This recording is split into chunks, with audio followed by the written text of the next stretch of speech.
The Burmese troops, they burned all the village, then we had to flee. I was living in camp about 17 years in the camp. The atrocities, the brutality of the rebels was such that my family's safety was the foremost. Iraq, very dangerous now, no one safe. All the people, in any time they feeling maybe someone killed them or something happened to them, maybe they don't do anything, they just walk in the street. People come because they have no choice.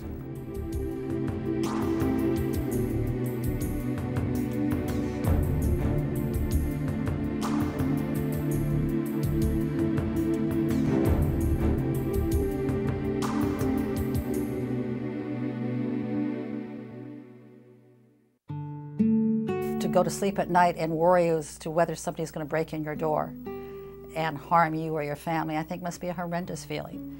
And I think that our being able to bring these people here to the United States is offering a refuge to them. The refugee ministry is an opportunity for the churches to live out the gospel call. In particular, we know Jesus was a refugee. When King Herod decided to kill all the young babies under 2, him and his family went to Egypt. And it's interesting that the Bible doesn't tell us anything about what happened in Egypt, but it makes me wonder, doing refugee resettlement, what happened? Did anyone welcome them there? Did anyone give them a place to live?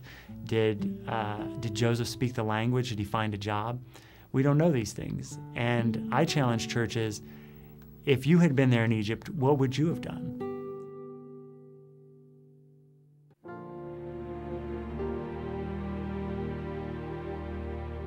We began with the idea of the exhibit when I visited the Reverend Carissa Baldwin at St. Stephen's Church here in Houston, and I was telling her about refugee resettlement and the opportunities for churches to get involved.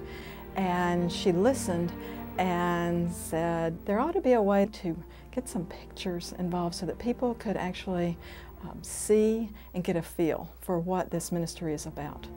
And so we came up with this pilgrimage style worship that really highlighted using technology, using photography and storytelling and prayer, the lives of people who are on pilgrimages from other countries to here, and the opportunities for ministry in the Episcopal Church.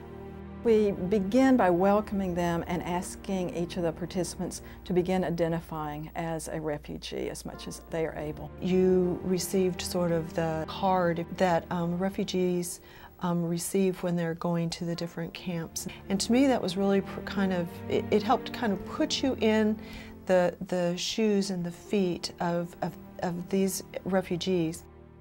And then we read scripture, readings of Old Testament and New Testament, and they begin identifying as Christians with the call.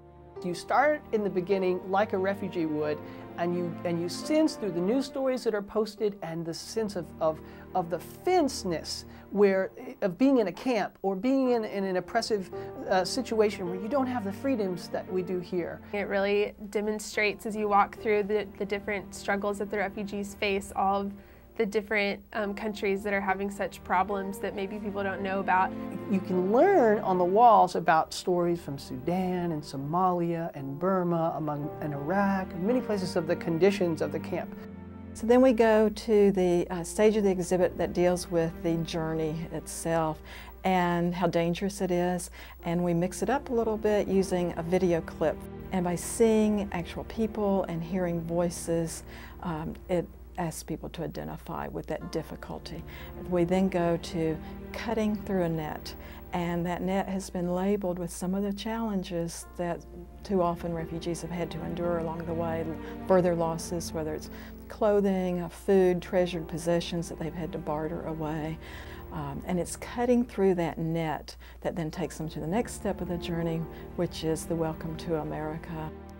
These individuals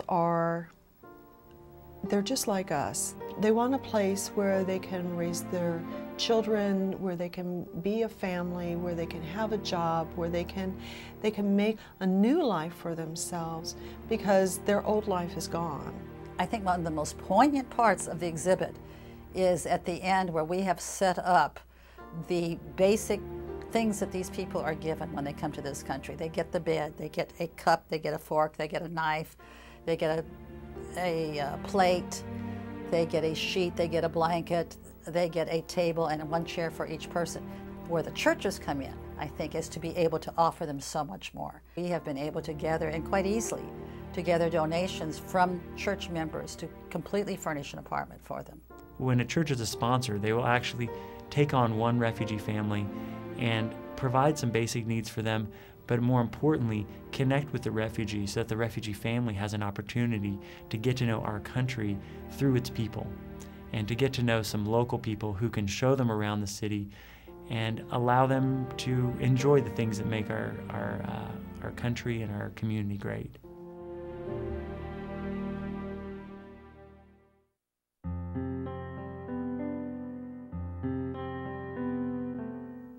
Being a refugee in Guinea or any other neighboring country in Sierra Leone is one of the most painful things that you can ever imagine anybody can go through, because it demeans you, it reduces you to nothing, and the only thing you hold on is your faith, perhaps, and the determination that you will have to make it one way or the other. And coming to America, of course, made all the difference. What I have seen in the refugees that we've dealt with is an amazing courage in the face of challenges that I often wonder if I would be able to meet those myself. And certainly they meet them frequently with such grace, and it's an inspiration. The refugee ministry is important to me in that it's been a gift of both giving and receiving, much more than I would ever have expected when I was first asked to help. Well, I think the small miracle inside of this ministry is that you do connect the local to the global, but that it's done person to person. Everything comes down to that 2-by-2 relationship. And so the richness of what goes on for other people around the world enters our small universe here in Houston, where we're doing this ministry, just by their willingness to come here and our willingness to be open to them. For a church who doesn't yet know about this program, I would say it's not that hard to do. Get involved. It's very easy. It's very rewarding. It doesn't take that much time. It certainly doesn't take that much capital. You've got all the resources that you need right within your church.